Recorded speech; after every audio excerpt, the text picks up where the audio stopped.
Hello again. I've been musing lately about a very strange paradox, which is that the less racism there is in Britain and the United States, the more ferociously is racism fought against. This is counterintuitive. You would think that when a society was riddled with racism all over the place, then that would be when people fight hardest against it, and that as the racism faded away, so those struggling against it would ease up a little. That's not at all how things have worked, though. 60 years ago, the most awful racism passed quite unremarked in both this country and America. In the southern states of America, there were official policies of segregation, which was very similar in many ways to South Africa's apartheid system.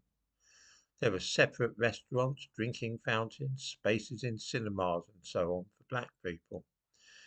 It was a terrible state of affairs. In Britain, black people were openly discriminated against, and racial slurs were thrown about freely. I was prompted to think about this because I've been reading this book of sermons by Martin Luther King. I'm a great fan of his writing. I turn to this book from time to time. It moved me to read again the speech which he delivered 60 years ago, in which he spoke of his dream. That is to say, the day when certain things would happen as regards racism and society, a time which in 1963, when he gave the speech, must have seemed almost impossible to imagine. I have the speech in this book. Let me read a little bit of it. And there's a reason for this.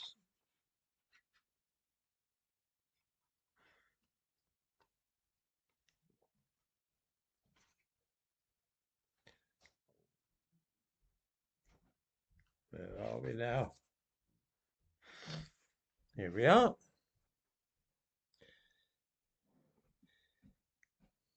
There are those who are asking the devotees of civil rights, when will you be satisfied? We can never be satisfied as long as the Negro is the victim of the unspeakable horrors of police brutality. We can never be satisfied as long as our bodies, heavy with the fatigue of travel, cannot gain lodging in the motels of the highways and the hotels of the cities. We cannot be satisfied as long as the Negro's basic mobility is from a smaller ghetto to a larger one. We can never be satisfied as long as a Negro in Mississippi cannot vote, and a Negro in New York believes he has nothing for which to vote. No, no, we are not satisfied, and we will not be satisfied until justice rolls down like waters and righteousness like a mighty stream.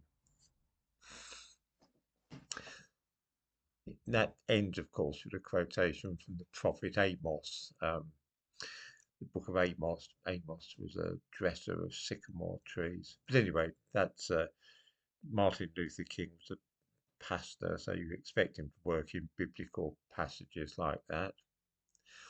All that he was talking about in that speech, of course, refers to segregation, because at that time many motels wouldn't allow black people as guests. Even park benches were divided up into those for white people and those for black. He went on in the speech to talk about the possibility of black and white children sharing the same schools.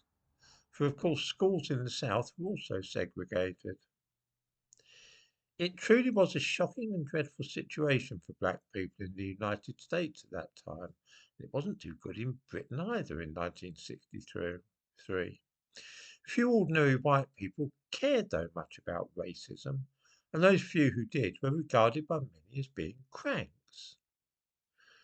Hardly anyone fought against this state of affairs. Today, Martin Luther King's dream has been fulfilled. Segregation is over in America, and in this country there are no bars at all to black people living, studying, or working wherever they wish. The racism which was so widespread 60 years ago has vanished like the morning dew. Here, though, is a very odd thing. Although there's hardly any of that racism left, Everybody is now determined to battle racism and its official policy in every company, in the police, fire brigade, hospitals, government departments, and so on. The less actual racism there is, the more people wish to fight it. Judged by the criteria set out in that speech of Martin Luther King, racism has vanished and his dream has come true. Yet never has racism been such a hot topic that everybody wants to talk about. I find this weird. You'd think that people would be celebrating the end of segregation and the fact that there are no longer any barriers to black people achieving whatever they wish to do. But instead, it seems that we just want to hang on to racism and talk about it endlessly. I don't know why that would be.